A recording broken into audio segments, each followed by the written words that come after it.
पश्चिम विदर्भाला अवकाळी पाऊस आणि गारपिटीचा तडाखा बसलेला दिसतोय। अमरावती, अकोला, बुलढाणा, वाशिम आणि यवतमाळमध्ये मोठं नुकसान झालेलं आहे। पश्चिम विदर्भामध्ये 44,579 हेक्टरवरच्या पिकांचं अतोनात नुकसान झालंय आणि एकूण 823 गावांमधल्या पिकांना या अवकाळी पावसाचा फटका बसलाय।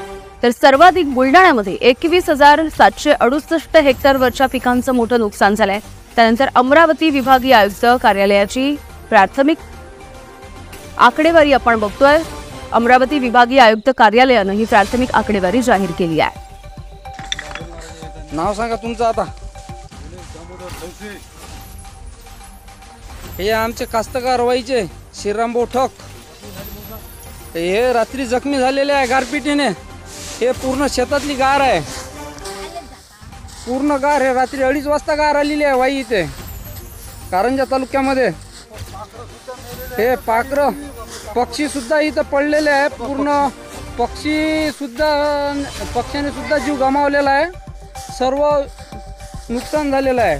इथं हरभरा तूर काहीच दिसत नाही आहे, पूर्ण या गारी खाली दबलेला आहे। अशी गार पहिल्यांदा झालेली आहे। एक दोघाले आम्ही रात्री सकाळी दिवस निघता समजा 4 वाजता दवाखान्यात सुद्धा